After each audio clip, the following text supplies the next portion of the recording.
Welcome to this edition of Security and Compliance Weekly. On today's show, we're going to take a look at the challenges faced by SMBs and the SMPs that often support them. Facilitating our discussion today is Chris Loehr, who's EVP and CTO of a company called CFC Response, as well as EVP of another company called Solus Security. The basis of our discussion today is a recently published Cybersecurity and Infrastructure Security Agency, that's CISA, Insights document entitled Mitigations and Hardening Guidance for SMPs and Small and Mid-Sized Businesses. You can find a link to this document in our show notes. This is a topic that we're all fairly passionate about on SCW, so let's get to it. Join us as we continue our journey of tearing down silos and building bridges on Security and Compliance Weekly. This is Security Weekly, for security professionals, by security professionals.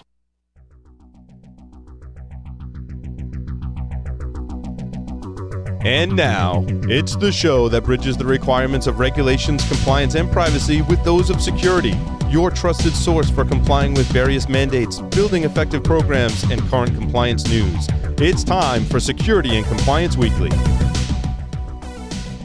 Welcome to episode 95 of Security and Compliance Weekly, recorded on November 16th, 2021. I am your host, Mr. Jeff Mann, and joining me today are my illustrious co-hosts, Mr. Frederick Flee Lee, Ms. Kat Valentine, and Mr. Liam Downward. Hello, everyone.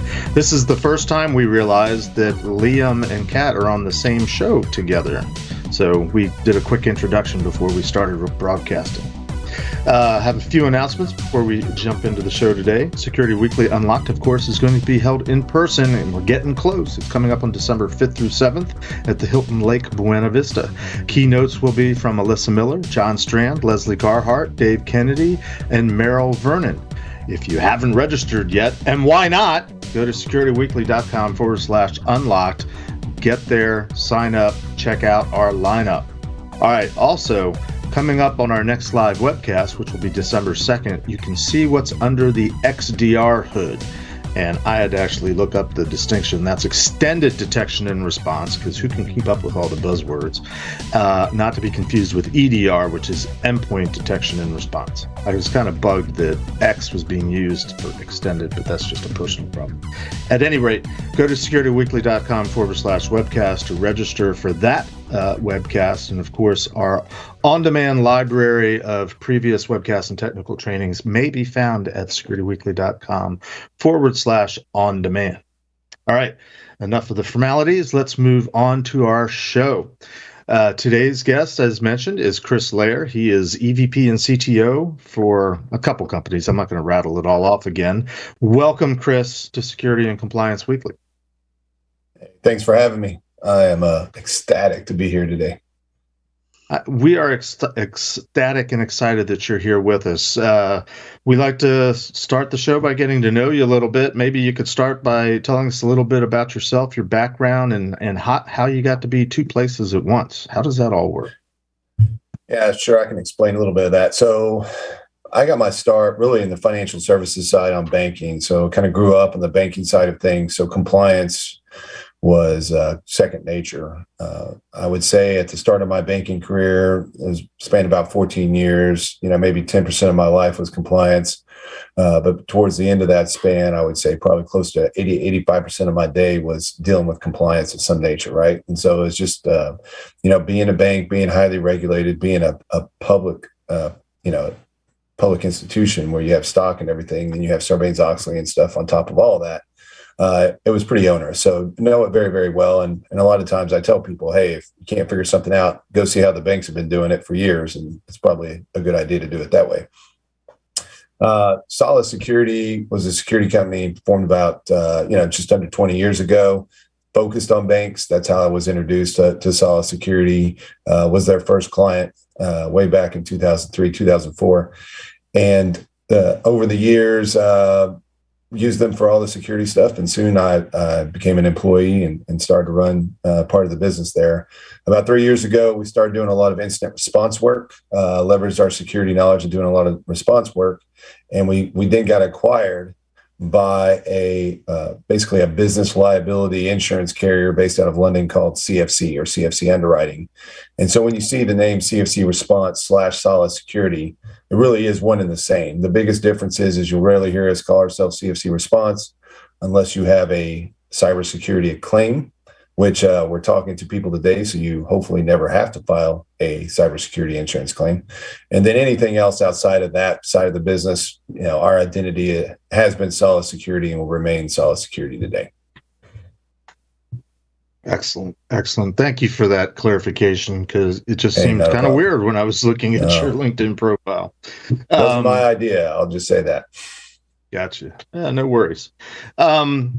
We like to also ask our distinguished guests what we like to call the hot seat question. And I will put that to you now. And that question is simply, because we are a show that focuses not only security and compliance, and sometimes that's a little bit of a contentious conversation topic within our community, or at least in both sides of the community, depending on your perspective. We simply like to ask our guests the following question, which is, where do you fall on what we like to call the security versus compliance continuum?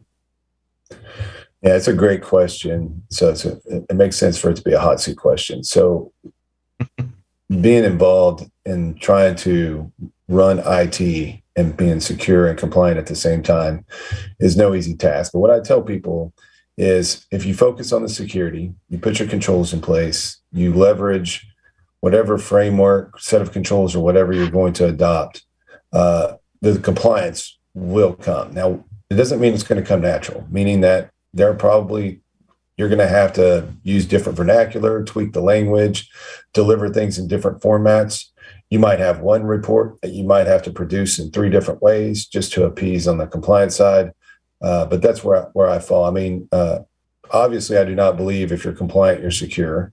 And at the same time, if you're secure, you're compliant. It's not necessarily the case, but you do have to start with security and then ensure that you're doing the right things from a compliant perspective. And I guess the golden rule to live by is what compliance ensures is that a lot of people do some great things in security, but they don't have a way to prove that they're doing those things in security. And that's where compliance comes in. Compliance helps you prove that you're doing those things that you're supposed to be doing in security. And if you can't prove it, you're as good as not doing it, as weird as that sounds. So you got to remember, when you're doing security, you want to keep things secure, but you want to be able to defend it. Hopefully you never have to defend it, but you have to defend it in a court. And that's where compliance can really help you out towards that objective. Yeah, that's actually a really important distinction, and we don't usually spend a whole lot of time dwelling on responses to the hot seat question, but I think it is worth underscoring that compliance, by its very nature, is kind of a measuring stick, and it's a way to prove that you're doing what you claim you're doing, or at least how well, in theory, you're doing what you claim to be doing from a security perspective, which kind of makes it sound scary and yet comforting at the same time, depending on how comfortable you are with your security program. And speaking of which, our focus today is, how do we get security to small and mid-sized businesses? This is somewhat of a recurring theme on our show, and we certainly try to figure out how to leverage both security and compliance to that end.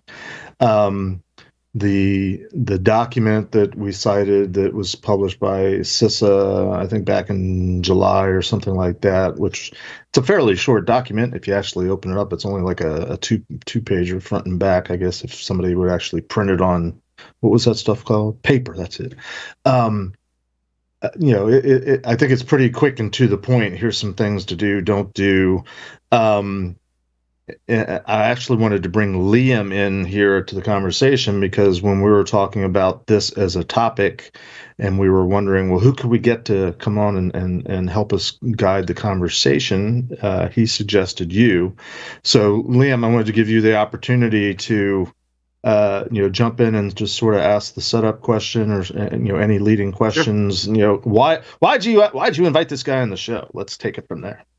Yeah, well, actually, that's a very good question. So Chris, one of the kind of from your perspective, you got the CISA document that was out a couple months back, and then you got the DOJ now talking about it from a ransomware, and potentially, you have to literally declare right away.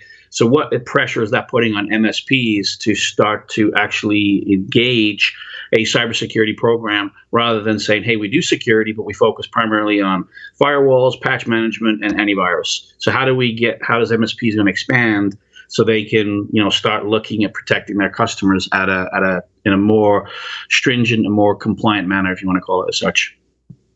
Sure. It's a multi-dimensional solution here. The first thing the MSPs need to determine is what they are capable of handling from a security perspective.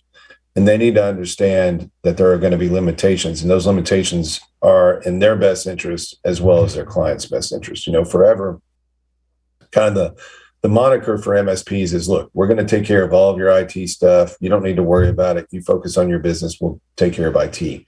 Well, from a security perspective, you can't take on that same philosophy because from a security perspective, it's a blended risk equation, meaning that the client really has to own the risk.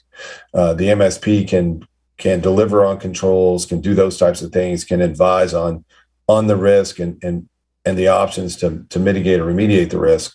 But in no way, shape, or form should an MSP says, hey, we have you covered security wise. You don't need to worry anything about it. So that's one deal. And the other deal is the MSP really needs to understand is when they get to the line of where they stop doing things, they need to have a plan and a process on what steps to take afterwards. So, we can just pick on ransomware attacks as an example to deal with those pretty much every waking moment of my life. You see MSPs, take on too much, and it can get everybody kind of in kind of a legal jeopardy. There's been a number of times where MSPs have said, hey, look, we had a client about a month ago getting a ransomware situation. We had good backups. We recovered for them. But now a month later, they're getting phone calls and emails from these guys saying that they have their data and it's published on the dark web, or they get a call from the FBI saying the same thing, or from another IR firm or something of that nature. And so then the MSP actually looks worse. Sure, they recovered the operations, but their clients had no idea that their data was possibly stolen and possibly published out there on the dark web. And so that's where the MSP needs to know, look, hey, whatever that plan is, hey, Mr. Client, you have cybersecurity insurance. You need to call your provider, and then we will follow their direction going forward. Or, Mr. Client, you don't have cybersecurity. However, we have an IR firm that we leverage, and we want to bring them in so we can make sure that things are handled properly and everything like that. Because the last thing you want to do as an MSP is, number one, take action that can put your client in worse jeopardy. But the number two thing you don't want to do is you don't want the optics to appear like you're trying to, CYA or cover something up that may be a result of your doing it. And that may not be the case, but from the outside looking in, it could be. So that's really key is know the boundaries, know the limitations, know what you have the capability to deliver, do that very well, do that exceptionally well, and then leave the other things to people that focus and basically focus on those things and have the expertise in those areas. So the following question of that is, why do you think that some of the MSPs say they do cybersecurity, and it's either absent or poorly implemented, but when you really look underneath the covers, it's like what I said before, it's antivirus management, firewall management, and then basically patching, but it's from a Windows or operating system level, but don't focus on third party. Then how do they, get out of that kind of marketing rut to kind of really focus on, do we want to provide cybersecurity here, or do we want to call it something different, rather than giving, the onus to the owner of the company that they're providing and covering every aspect of cybersecurity in, that word term, it's because loosely used. How do MSPs get past that to kind of think to move forward? Yeah, I think there's a few drivers for that, right? Number one is revenue. They see if they can convince their customers or their clients to buy more of an advanced EDR or something of that nature, that obviously it'll drive revenue up, and that's what they're programmed to do, right? They've been pounded left and right by doing that for years. And so that's just an easy way. Hey, there's something new, shiny. If I can sell it to my client, what to do, yay, without really realizing what that means. Firewall management, you bring up that term, and that's a term that I've been dwelling on for years, right? And really, when I got started, about 3 years ago, really digging deep into ransomware type situations, most of the clients would go, well, my MSP manages my firewall. Why didn't they get this or whatever? Or why didn't we have logs in our firewall that you could use for forensics purposes? Well, if you uncover the definition of firewall management in that sense, it was really, hey, we're monitoring your firewall for up and down. We might update it once a year. But, from the perception perspective, the clients thought, well, no, you've always told me that's a security device. So I just assumed that when you're managing it, that means you're managing it from a security perspective. And so MSPs really need to understand, hey, look, if you're going to step up the plate and do these things, and I'm not saying MSPs can't do this, but you can't just simply add it to your normal stack of stuff and do it the same way. It's just not the same thing. I don't know how many times, I'll tell you, it's been more lately, where we found that people are in the midst of rolling out something and they're handling it like an IT project versus a security project. And so they're taking their time and they're prioritizing it with other things. And then, they get hit with ransomware and they're like, man, in a couple of weeks, we're going to be completely deployed, or, all those types of things. And when you talk to the client, the MSP really didn't articulate very well the risk that client would be under during that implementation time. Another example is cloud migrations. We've seen a number of people get hit in their cloud migrations where the way the plan was created and the plan was executed was why. Security was last. Hey, we're going to take the data, we're going to migrate it to the cloud, and then we're going to apply the security controls. Well, during that time prior to them implementing the security controls, boom, they get hit. So again, if you're an MSP and you're doing these things, smart people out there, all those things, very successful MSPs, you have to realize what it means to be delivering security. I mean, patching is the greatest example. And you bring up, hey, I hear this so many times, is so many MSPs, you ask, well, why aren't you doing these other patches? Like, why aren't you updating firewalls on a more timely basis? VMware, which has been a big target, this year, why aren't you doing VMware upgrades? And the answer is, well, we don't have an automated tool to do it, so we don't do it. If we can't automate it, we're not going to do it. And that's not the exception. I've heard those exact words for more MSPs than I actually thought I would do. And so there's really no excuse for it. I mean, if there's no automated way to do it, well, guess what? You're going to manually do it. I've had other MSPs say, well, we charge extra for doing those things. So if the customer decides not to do that, then do it. Well, have you articulated what that means to the client? Have you articulated the fact that if you're not doing that patching, it's a huge risk? So it all kind of flows hand in hand back to this question that you had is, hey, MSPs, if you're going to do security, realize it really is fundamentally different. It's not just installing software and gadgets and gizmos. It actually is knowing the controls, implementing controls. The technology is only part of that process. And if you fail on any part of that chain of events that you need to do for security, it's just going to be a poor implementation, and you just wasted your time and you've wasted your client's time and put them at more risk than they deserve. Because the one question always leads to is, will this open up Pandora's box, right? Because if you go back, you go 2020 and you go to 2019, you start seeing, customers actually starting to put, lawsuits against their MSPs after they've been breached. So is the CISA, paper and the DOJ underlying to saying that there is potentially going to be more ramifications for the MSP if they don't provide adequate cybersecurity to the mid-tier market? Yes. And so what I think is, just like in the insurance carrier world, less than 2 years ago, the carriers across the board didn't even know what a managed security provider really was. They thought everybody was the same. Everybody used the exact same tools. Everybody supported the clients the exact same way. They didn't realize that the differences in the sizes of MSPs and what that meant. They didn't even understand what break fix, managed recurring, and co-managed was. They didn't even realize that those terms existed, less than 2 years ago. And so the insurance industry had to come up to speed very quickly. I think the same thing happens on the regulatory side or the legal side. whether it's at the federal level, the state level, or whatever.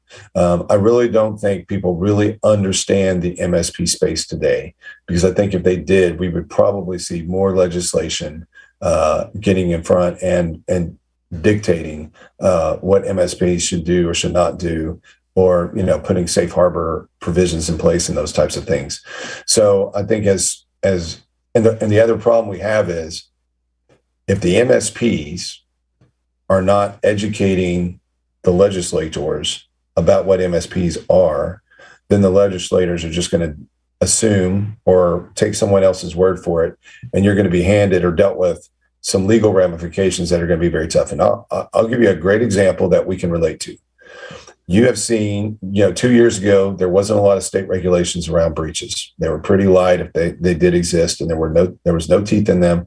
And a lot of times the attorneys general of those states didn't do jack squat about them. Today, it's a much different story. And you have different states with different requirements. Some say, hey, you have to notify this way, and you have to give free credit monitoring for 1 year, for 2 years, for 3 years, whatever the case may be. The challenge we have is a lot of these state laws don't realize what it takes to actually determine the extent of a breach. So as an example, they're like, hey, you have a very, very small window to report to the attorney general what happened. Well, that window usually is amazingly tight for forensics to get done. I mean, forensics is just not a snap of the finger and get it done. And so the same, and the reason why I say that, so those laws don't reflect anybody actually going asking questions about investigations, forensics, or anything like that. So the same thing is going to take place on the MSP side of things. And the difference between banks is, banks always had a regulatory body, and those regulators had a pretty good sense of what banks did from a day-to-day perspective. So when the regulations came out, yeah, sure, there was some stuff to stumble on and gag on, or whatever the case may be, but overall it made sense. On the MSP side, there is no regulatory body for that. So you're completely dependent upon the state and the federal sides of things to figure this stuff out. And it's not going to be pretty. And unless the MSP industry overall finds out a way to influence that and to make sure that those laws make sense, the MSPs should be prepared to be told to do some things that are going to be difficult, and will especially be difficult under their current pricing methodologies that they have their products under. Okay. Do you see? Sorry, Lee, I'm going to cut in real quick. No, just saying, because I feel like I'm hogging the show, so go ahead. No, it's okay. Well, I've got many thoughts, but most recently, it's do you see any kind of? I kind of wish Priya was on the show, because it's sort of a legal question. Do you see contract language in the agreements between MSPs and SMBs, addressing limited liability, talking about liability at all, frankly? I almost wonder if there isn't or shouldn't be some sort of, what do they call it in the real world? The Good Samaritan type of laws, where, a company like an SMB is, putting their best foot forward to try to help out and help somebody that needs help, that doesn't have the ability to help themselves in a business security compliance sense. But there's a limitation to liability, because there's an expectation that they're just trying to help. Of course, it's probably different because they're also accepting payment for the services. Any thoughts on sort of the legal aspect or the contractual aspect to all this? So the contractual aspect is really interesting today, and I have seen this come up in a number of different groups and forums and organizations that I'm involved with. And it's tough, because you have, years ago, you had MSPs that would have 10, 15, 20-page agreements. And everybody said, that's just too burdensome. No one's going to go through that. No one's going to figure all that stuff out. So then they came back to a more simplified approach.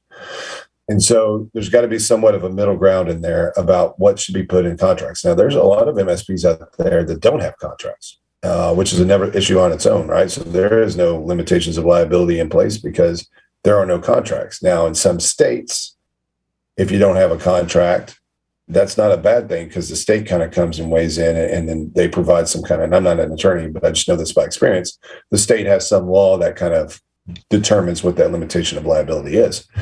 But for the most part, the there's no consistency with contracts among MSPs. MSPs may have had a contract, they may have 5 or 6 different versions of contracts and never have taken the time to bring all their clients up to a current revision of contract. I was in a discussion last week when I was in Orlando, and a lot of people say, hey, maybe we'll go to where we have some online terms and conditions that we reference in our contract. So a lot of bigger companies, I know when I dealt with AT&T, we had, our pricing terms and conditions were done on paper and signed, but the master kind of terms and conditions were online and they were subject to change.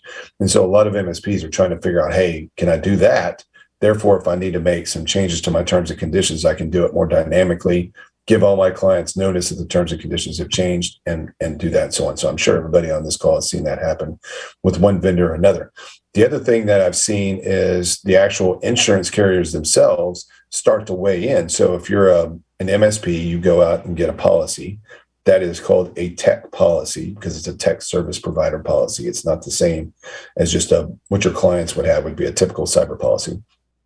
But what I've heard that some of these carriers are doing is the carriers are saying, hey, you MSP, you need to put this language in your contracts if you want us to cover that. And so there is language around limitations of liability, language around ability to subrogate or not subrogate. And for people that don't know what that means is if somebody files a claim and the insurance carrier on their end figures it's your fault, they're going to subrogate, meaning they're going to come after your insurance policy to get paid. And so there's a lot of language being thrown around about that. Now, to your point about, hey, what can we do from maybe a Good Samaritan side of things? That's pretty interesting because I can tell you that's something that I really haven't heard much about, but it's an interesting point. I mean, in our world, we mainly deal with incidents in the SMB space. We really don't get into mid-market or enterprise. We leave that to the big firms and that type of thing. But in saying so, when we see these SMBs, I mean, we've had some small nonprofits that have no choice but to go through the same pains, the same costs, the same expenses as a for-profit company that maybe has no cash flow issues. And so it's really tough, especially when you're dealing with a nonprofit that has like some humanitarian purpose.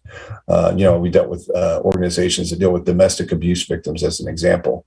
And it's really tough knowing that, yes, they have an insurance policy, but there's still some things that are going to be out of pocket for them. And that those out-of-pocket expenses are going to go to this cyber attack versus going to someone in need. So, I mean, you bring up a good point. Some industries have ISACs and ISALs that can kind of fill that void, and they do a very good job.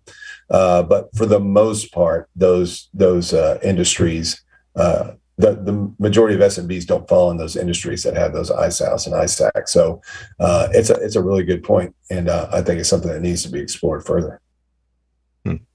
Interesting. Kat, Flea, West Coast. Any questions out there?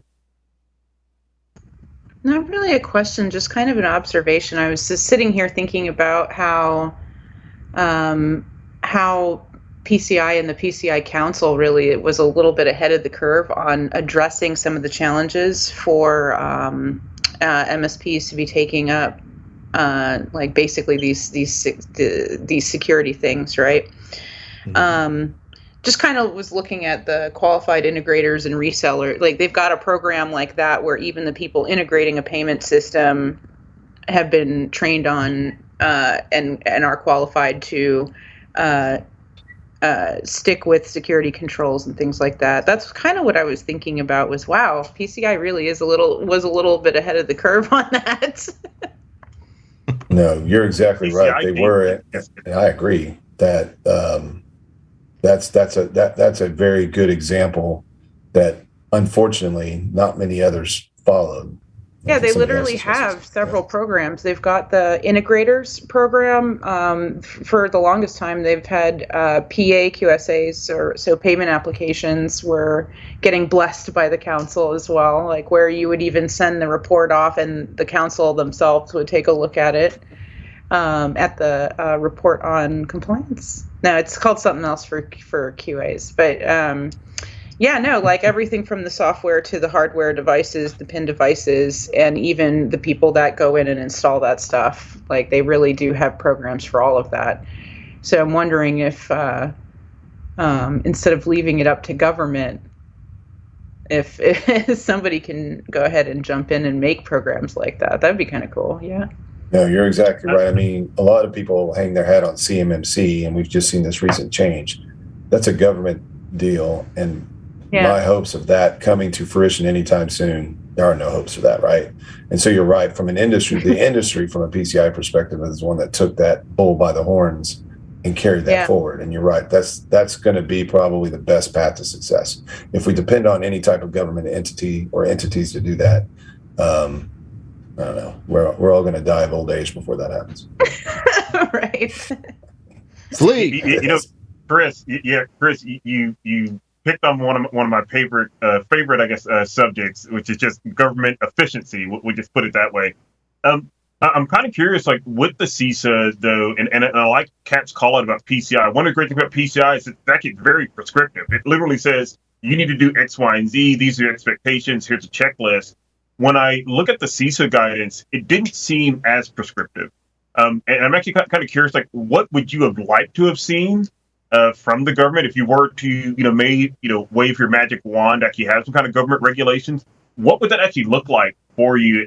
And what do you think would be necessary to actually get MSPs delivering the quality of service that SMBs need? And then also, what are some of the things that maybe SMBs should be thinking about as they're evaluating MSPs? Yeah, no, that's a good question. So first of all, I'll talk about prescriptive because there's two sides of that. So I remember in the banking world when, the FFIEC is what they predominantly depend upon, right, to give them guidance. And it's guidance, right? Some of it's regulatory, but it's really phrased as guidance. And the banks, like the one I worked for, we felt we had a very good handle. We could determine how we were going to do things, the priority we were doing things, how much money we're going to spend on things, and so on and so forth. And the difference with that is then, but a bunch of smaller banks, really community banks, they didn't feel the same way. And they felt, hey, look, we want things to be more prescriptive. We're tired of trying to guess at what we're going to do. And so then they came out with what is called the cybersecurity assessment tool. And it's just a spreadsheet of different things. And it's very prescriptive, and it has maturity levels and all those types of things. And so from the community banks, they're like, oh, this is great. Now we know what to do. But from all the other banks that had a much more mature process, they're like, man, this thing's way too prescriptive now. I mean, it basically took a lot of our risk management capabilities away from us. And now we got to live by this thing. We could be doing all these great things, but if we're not doing this one thing on this one line, then we're basically demoted down to the first or second maturity level. And so that's just kind of what you have to look out for. You got to be careful what you ask for. Now, from an MSP perspective, what is it? So I'm of the belief that you need to adopt a framework or frameworks. And the reason for that is a framework can give you a lot of direction. It can basically alleviate a lot of time to figure out what you need to do. And you need to adopt that framework and stick with that framework versus going, completely the other way with like a standard. So let's say if you're an MSP and you're going to say, look, we're going to adopt 800-171 for all of our clients. No questions asked. They don't have a choice. That's going to be tough to implement. That's going to be very expensive to manage. And I think this is going to be difficult to just make money on with your clients, right? You're going to have a lot of clients say, well, I'm going to go with the MSP down the road because they're not going to do it that way. So the intent might be great, but the result, not so much. And so, but I am a big believer in frameworks because with frameworks, you have some wiggle room, you have some leeway. It puts a lot of the risk management in your hands. And then you can go forward and do the things that you need to do and still have that framework to depend upon. I do think that MSPs, however, no matter what they do for their client, MSPs need to do something better for themselves than they do for everybody else, which sounds kind of strange. But as an MSP, your ship needs to be airtight. I don't know how many times I have been in conversations with MSPs and they do great things for their clients because their clients have, whether it's the industry or whatever expectations or demands they have, the MSPs deliver. But if you look at what they've been doing on the back end, they don't have the up-to-date firewalls. Their password controls stink. Their employee onboarding is terrible. Their employee offboarding is even worse. And so, and MSPs are the worst about not having good data management, type data hygiene type principles in place or controls in place as well. So, what you do for your clients can differ from what you do for yourself. But I definitely need to say that you need to at least eat your own dog food from a security perspective. Make sure those things are airtight, and then figure out what's best for your clients and do that. Now, you may have some clients that say, look, we have that. We have clients that need to be 800-171. We have clients that need to do that. You're going to do that for them. But for the rest of them, adopt a framework and go from there. What's let the incentive me jump for in real MSP? quick. Sorry, Flea. Let's take a real quick break, and we'll jump back into this conversation. It was hard to find a pause, but we're going to do it right now. We'll be right back.